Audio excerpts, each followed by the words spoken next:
2026 കേരളത്തിൽ ഭരണം ലഭിക്കുകയാണെങ്കിൽ കോൺഗ്രസിന്റെ മുഖ്യമന്ത്രി സ്ഥാനാർത്ഥി രമേശ് ചെന്നിത്തല ആയിരിക്കുമെന്ന് ഏതാണ്ട് ഉറപ്പായി കഴിഞ്ഞിരിക്കുന്നു.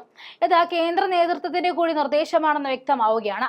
കുറച്ചു നാളുകളായി ദില്ലിയിൽ തങ്ങുന്ന രമേശ് ചെന്നിത്തലയ്ക്ക് കിട്ടിയ വ്യക്തമായ മെസ്സേജ് അത് തന്നെയാണ്. മാത്രമല്ല, കേരളത്തിലെ ബഹുഭൂരിഭാഗം മുതിർന്ന നേതാക്കളും ഒന്നിച്ചെടുത്ത തീരുമാനമാണെന്നും വ്യക്തമാക്കിയിരുന്നു. അതൊരു വി.ഡി. സതീഷ് വിരുദ്ധ നീക്കമാണെന്നും വേണമെങ്കിൽ പറയാം. അതായത്, രമേശ് ചെന്നിത്തലയുടെ ശിഷ്യനായി കേരള രാഷ്ട്രീയത്തിൽ അറിയപ്പെട്ടിരുന്ന വി.ഡി. സതീശൻ UDFന്റെ തുടർച്ചയായ പരാജയത്തെ തുടർന്ന് ഒരു ഫോർമുലയുടെ അടിസ്ഥാനത്തിലാണ് അതേ ചെന്നിത്തലയെ മാറ്റി കേരളത്തിലെ പ്രതിപക്ഷ നേതാവാകുന്നത്. പക്ഷേ ആ സ്ഥാനം ലഭിച്ചതിന് ശേഷം ചെന്നിത്തലയുടെ അരികിൽ നിൽക്കാൻ സതീശൻ തയ്യാറായില്ല എന്ന് മാത്രമല്ല, കോൺഗ്രസിൽ മറ്റൊരു വിഭാഗത്തിന് രൂപം നൽകുക കൂടി ചെയ്തു. ഉപതെരഞ്ഞെടുപ്പുകളിലെല്ലാം വിജയിച്ചുവെങ്കിലും സിറ്റിംഗ് സീറ്റുകളിലോ ഇരട്ടിയിലേറെ ഭൂരിപക്ഷത്തിൽ വിജയിച്ച് സതീശൻ കരുത്തു കാട്ടിയതും KPCC അധ്യക്ഷൻ അടക്കമുള്ളവർക്കെതിരെ പടയൊരുക്കം നടത്തുന്നുണ്ടെന്ന് തെളിഞ്ഞതും കേരളത്തിലെ മുതിർന്ന കോൺഗ്രസ് നേതാക്കളെ ഒന്ന് ഇരുത്തി ചിന്തിപ്പിച്ചിരിക്കുകയാണ്. അതാണ് എല്ലാവരും പ്രതികരിച്ചു തുടങ്ങിയതും.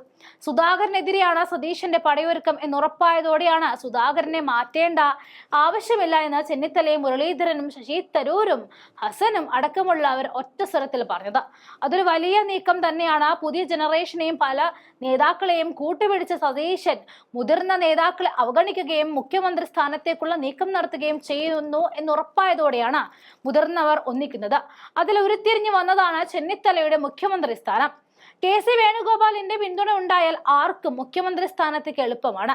ചെന്നിത്തലയെ മാറ്റി സതീശനെ കൊണ്ടുവന്നത് വേണുഗോപാൽ തന്നെയാണ്. ഭാവിയിൽ മുഖ്യമന്ത്രി സ്ഥാനത്തേക്ക് ആഗ്രഹം വന്നാൽ KCയെ പിന്തുണയ്ക്കുമെന്നതിനാലാണ് സതീശനെ കൊണ്ടുവന്നത്. പക്ഷെ തനിക്ക് മുകളിൽ വളർന്നു പോകാൻ ശ്രമം നടത്തുന്ന സതീശനെ തള്ളാൻ തന്നെയാണ് KCയുടെയും തീരുമാനം.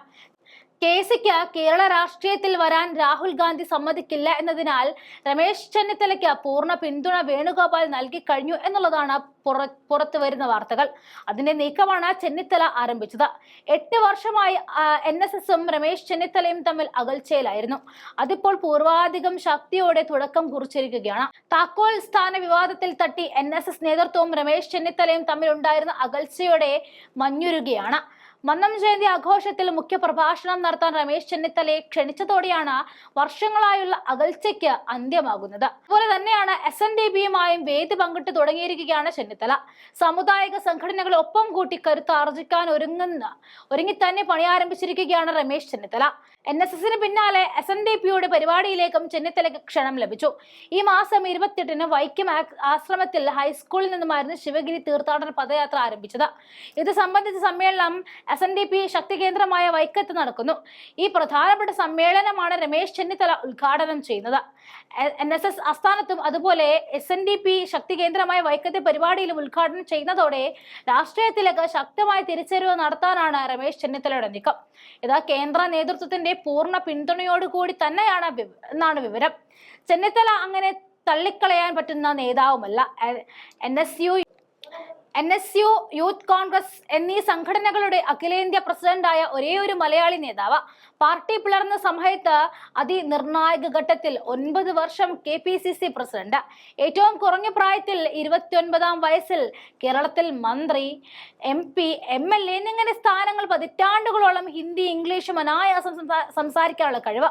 ഒപ്പം കോൺഗ്രസിന്റെ പ്രവർത്തക സമിതി അംഗം. ഭരണം ലഭിക്കുകയാണെങ്കിൽ ഇത്രയും സീനിയർ ആയ ഒരു നേതാവിന് മുഖ്യമന്ത്രി സ്ഥാനം നൽകുന്നതിൽ എതിർപ്പറിയിക്കാൻ ആർക്കും കഴിയില്ല എന്നുള്ളത് കൊണ്ട് തന്നെ ഹൈക്കമാൻഡ് പിന്തുണയോടുകൂടി ചെന്നിത്തല നടത്തുന്ന നീക്കം ചിലത് ഉറപ്പിച്ചുകൊണ്ട് തന്നെയാണ്.